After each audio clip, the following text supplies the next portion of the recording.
Hi guys, welcome to my YouTube channel. അപ്പോൾ ഇന്നത്തെ video ഒരു ഓറിയോ ഐസ്ക്രീം ആയിട്ടാണ് വന്നിട്ടുള്ളത്. അപ്പോൾ അതിന് വേണ്ടി നമുക്കൊരു പാൻ അടുപ്പത്ത് വെക്കാം. എന്നിട്ട് നല്ല കട്ടിയുള്ള ഒരു കപ്പ് പാൽ നമുക്ക് ഒഴിച്ചു കൊടുക്കാം.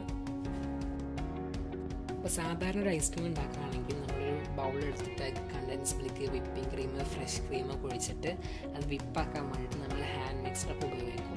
പക്ഷെ എല്ലാവർക്കും ഉണ്ടാവണമെന്നില്ല. അപ്പോൾ ഇല്ലാത്തവർക്ക് വേണ്ടി നമ്മൾ ഈ ഒരു വീഡിയോ ഷെയർ ചെയ്യണം.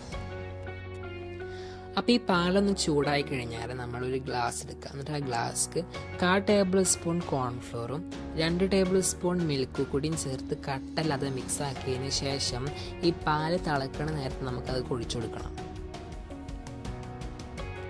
അപ്പോൾ നമ്മൾ ഈ ഒരു മിക്സ് ഒഴിച്ചു കൊടുത്തിട്ടുള്ളത് നമ്മൾ ഐസ്ക്രീം നന്നായിട്ട് തിക്കാവാനും ക്രീമാവാനും വേണ്ടിയിട്ടാണ്.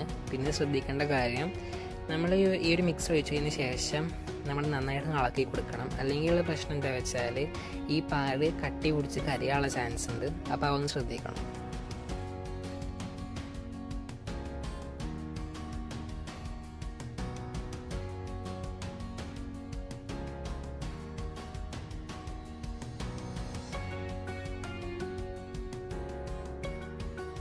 ഇനി മധുരത്തിന് വേണ്ടി നമുക്ക് 3.5 ടേബിൾ സ്പൂൺ ഷുഗർ ചേർക്കാം. നിങ്ങൾക്ക് അതിൻ്റെ ക്വാണ്ടിറ്റി കുറയ്ക്കുകയും കൂട്ടൊക്കെ ചെയ്യാം. ഏറ്റവും നല്ലത് കുറച്ച് കുറയ്ക്കുന്നതാണ്, കാരണം നമ്മൾ ഓറിയോ ചേർക്കുന്നുണ്ട്. അപ്പോൾ ഓറിയോയിൽ മധുരം ഉണ്ടാവും. അപ്പോൾ അതൊന്ന് ശ്രദ്ധിക്കാം.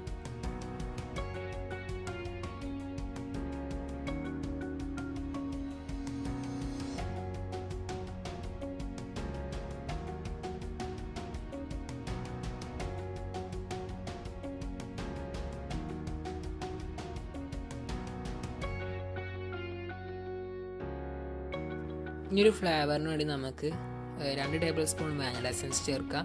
ഇത് ഓപ്ഷനിലാണ്, കാരണം നമ്മുടെ ഓറിയോയിൽ വാനില എസൻസിൻ്റെ കണ്ടൻറ്റ് ഉണ്ട്. ഇനി രണ്ടും ഇല്ലെങ്കിൽ നിങ്ങൾക്ക് ഏലക്കായെങ്കിലും ചേർക്കാം.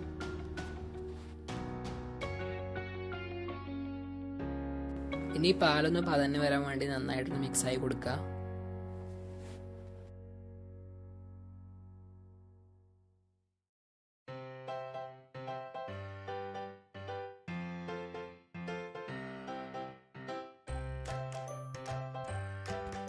ഇനി നമുക്കിതൊന്ന് ഹൈ ഫ്ലെയിമിലിടാം. നല്ലപോലെ തിളച്ച് വരും. അപ്പോൾ നല്ല ലോ ഫ്ലെയിമിലിടാം. അപ്പോൾ നന്നായിട്ടൊന്ന് കുറുക്കി വരും.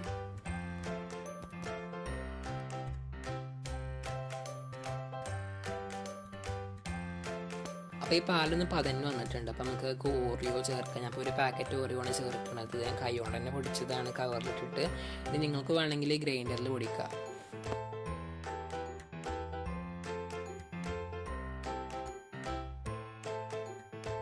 ഇനി നന്നായിട്ടൊന്ന് മിക്സാക്കി കൊടുക്കുക. എന്നിട്ട് നല്ലപോലെ ഒരു ചോക്ലേറ്റ് കളറായിട്ട് വരും. അതൊരു നന്നായിട്ടൊന്ന് ചൂടാക്കി എടുക്കുക.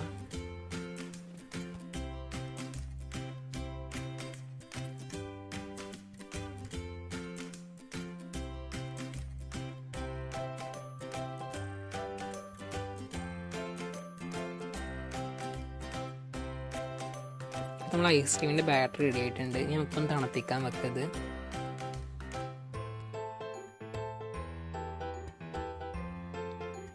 ഇനി നമുക്കൊരു ബൗൾ എടുക്കാം. ഞാനിപ്പോൾ ഈ ബൗൾ 2 മണിക്കൂർ ഫ്രീസറിൽ വെച്ചതാണ്.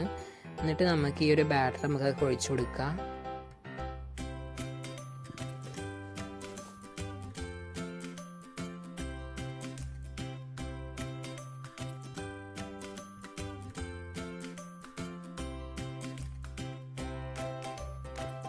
ഇനി നമുക്ക് ഈ ബാറ്റർ ഒന്ന് കവർ ചെയ്യണം. അപ്പോൾ അതിനുവേണ്ടി ഞാൻ ഇപ്പോൾ ഇവിടെ ഉപയോഗിക്കുന്നത് ട്രാൻസ്പെറൻറ്റ് ഷീറ്റാണ്. ഇനി നിങ്ങൾ അലുമിനിയം ഫോയിൽ ഉണ്ടെങ്കിൽ നിങ്ങൾക്ക് അത് ഉപയോഗിക്കാം. ഇത് നമുക്ക് സെറ്റാക്കാൻ വേണ്ടിയിട്ട് 24 മണിക്കൂർ ഫ്രീസറിൽ വെക്കണം.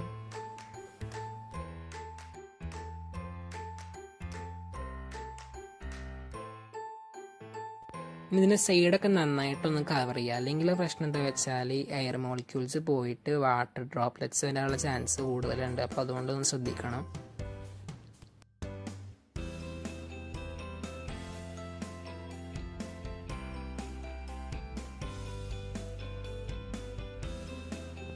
അപ്പോൾ 24 മണിക്കൂർ കഴിഞ്ഞിട്ടുണ്ട്. ഐസ്ക്രീം സെറ്റായിട്ടുണ്ട്. ഇനി നമുക്കിതൊന്ന് ഗാർണിഷ് ചെയ്യാൻ വേണ്ടിയിട്ട് ഞാൻ ഓറിയോ ക്രഷ് ചെയ്ത് അതിൻ്റെ മേലെ ഇടുന്നുണ്ട്. അപ്പോൾ നിങ്ങൾക്ക് ഈ വീഡിയോ ഇഷ്ടപ്പെട്ടിട്ടുണ്ടെങ്കിൽ നിങ്ങൾ ലൈക്ക് ചെയ്യുക, ഷെയർ ചെയ്യുക. നിങ്ങൾ ആദ്യമായിട്ടാണ് ഈ ചാനൽ കാണുന്നുണ്ടെങ്കിൽ സബ്സ്ക്രൈബ് ചെയ്യുക, സപ്പോർട്ട് ചെയ്യുക.